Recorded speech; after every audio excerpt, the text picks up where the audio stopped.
Tutambo Behoan waan kamera dur keessa ture san keessaa taphachuuf oolu maatii barattoota. Gaheen isaan taphatan maali? Gurbaa kana qalamaa fi dabtaraa fi boorsaa qofa irra fiinee deemii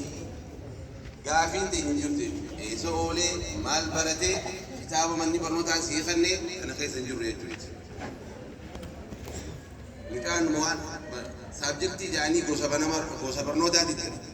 Gosa barnootaa Ingiliffa barata mana kana keessatti afaan barata afaan sadii barachuuf amala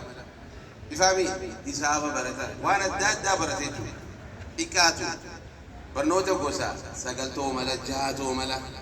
kana barate qabsoo keessa jiru qamaan akkanuma nama dirree waraanaa namni gisee kude tooftumaan bahabar keessa meeshaa waraanaa qofa fannifatee adawwii firaan oofoo osoo hin taane akkamitti adawwii firaan dho'aadha isi waraana irra fiidanii jetta akkamitti dhoonaa sana immoo qooda juboo qabdan wallaalummaa sana akkamitti inni keessaa gubbaan tarkaanfataa sana haadha abbaan qooda juboo qabda jechuudha fagoon dhaqina guyyuma taphichaa ooleessan irratti waa hedduun irraa isinii garuu danda'a jechuudha barattoota irraa guyyaa tokkichaa isinii jee manni barnootaa banameemi waan na qaba isiniin irraa hanqasa dhimmataa haa ta'u Programa kami schedule waanuma guyyaa takkaamii irra maal barattee jaan dabtaruma san akkanota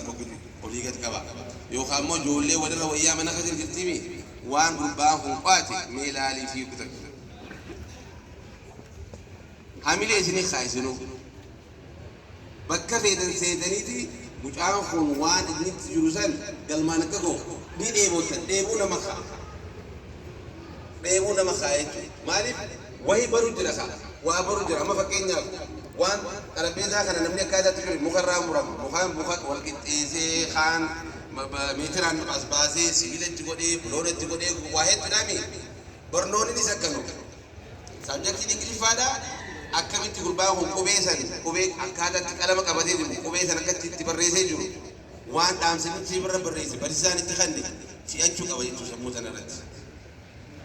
Tana waanuma barsiisaan irra guuree kitaabaan irra guuree qormaata jedhanii namas deebi'anii barsiisaan waanuma si himi amata kanaas ba'een kana meenaa himii jeeti gaafata amata ammaas baane kana jiraami waanuma barsiisaa dhufee qalchu pireedii deeqaa 40 san pireedii takka ingiliffaa jechuun soosoolee irra lafaa qophaa'ee dhufa barsiisaan san pilaana baafatee guyyaa irraa kanarraa mana kilaasii